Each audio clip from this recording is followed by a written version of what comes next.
Right ఇదే విషయంపై మరింత సమాచారం విజయ్ శర్మ అందిస్తారు. విజయ్, రాజాసింగ్ రాజీనామాపై ఆ పార్టీ నేతలు స్పందిస్తున్నారు. దీనికి సంబంధించిన అప్డేట్స్ ఏంటి?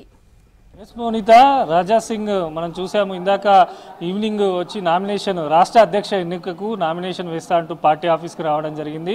ఆయనకు సంబంధించి నామినేషన్ తీసుకోలేదని చెప్పి అందుకే నేను పార్టీకి రాజీనామా చేస్తున్నానంటూ కూడా రాజాసింగ్ చెప్పి పార్టీ ఆఫీస్ నుంచి వెళ్ళిపోయారు. ఆ తర్వాత రాష్ట్ర అధ్యక్ష ఎన్నిక ప్రక్రియకు సంబంధించినటువంటి ఏదైతే ప్రక్రియ ఉందో అది మొత్తం కూడా ముగిసింది. ఇప్పుడే పార్టీకి సంబంధించినటువంటి నేతలు రాజాసింగ్ చేసిన వ్యాఖ్యలపైన స్పందిస్తున్నారు. వాస్తవానికి రాజాసింగ్ క్రమశిక్షణ చర్యలను మితిమీరి ప్రవర్తిస్తున్నారు. గతంలో కూడా ఈ రకంగానే చేస్తే రాజాసింగ్ను పార్టీ నుంచి సస్పెండ్ చేశారు.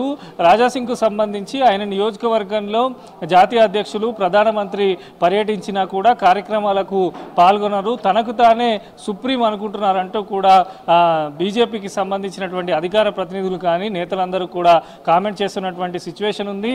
వాస్తవానికి ఆయన రాజీనామా చేయాలనుకుంటే నేరుగా స్పీకర్ దగ్గరికి వెళ్ళి రాజీనామా చేసే అవకాశం ఉంది. కానీ పార్టీకి సంబంధించి పూర్తి స్థాయిలో డ్యామేజ్ చేసే విధంగా రాజాసింగ్ వ్యవహరిస్తున్నారు.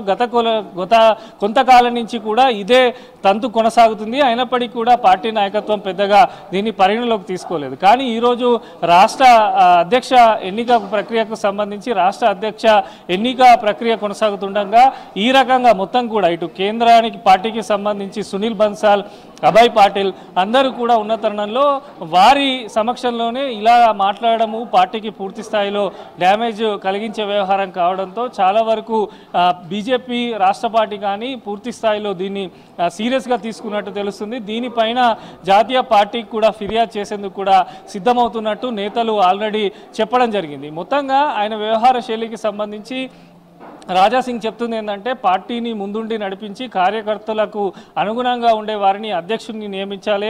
అందుకే నేను నామినేషన్ తీసుకొని వచ్చాను, నామినేషన్ దాఖలు చేయడానికి వచ్చాను. కానీ ఇక్కడ నన్ను నామినేషన్ వేయలేదని ఆయన చెప్తుంటే, కానీ ఆయన పైకి వెళ్ళిన తర్వాత అక్కడ ఇన్ఛార్జీలుగా ఉన్నటువంటి సునీల్ బన్సాల్ కానీ అభయ్ పాటిల్ వీరందరూ కూడా నామినేషన్ పత్రాలు ఇచ్చారంటూ కూడా రాష్ట్రానికి సంబంధించిన నాయకులు చెప్తున్నారు. అయితే జాతీయ కార్యదర్శులు ఓటింగ్ చేయాల్సి ఉంటే కేవలం ఆయనకు ముగ్గురే ఓటు వేయడంతో ఆ నామినేషన్ చెల్లదు అంటూ కూడా నేతలు చెప్పినట్టుగా కూడా అధికార ప్రతినిధులు చెప్తున్నటువంటి సిచ్యువేషన్ ఉంది. అయితే గత కొంతకాలంగా రాజాసింగ్ వ్యవహారాన్ని సాదాసీదాగా తీసుకున్నటువంటి రాష్ట్ర నాయకత్వం, రాష్ట్ర పార్టీ ఇప్పుడు ఈరోజు జరిగిన తీరుతో చాలా సీరియస్గా ఉన్నట్టు అర్థమవుతుంది. రాజాసింగ్ బీజేపీకి సంబంధించి తను పార్టీకి రాజీనామా చేస్తున్నా అని చెప్పడంతో ఈ వ్యవహారాన్ని కేంద్ర పార్టీ దృష్టికి కూడా తీసుకుపోయే అవకాశం ఉన్నట్టు తెలుస్తుంది. మొత్తంగా కూడా గత కొన్ని రోజులుగా రాజాసింగ్ చేసినటువంటి వ్యాఖ్యలపైన పెద్దగా రియాక్ట్ కానటువంటి రాష్ట్ర నాయకత్వం కొన్నిసార్లు ఆయనను బుజ్జగించి తిరిగి మళ్ళీ పార్టీలో కలుపుకునే ప్రయత్నం చేశారు. కానీ ఈరోజు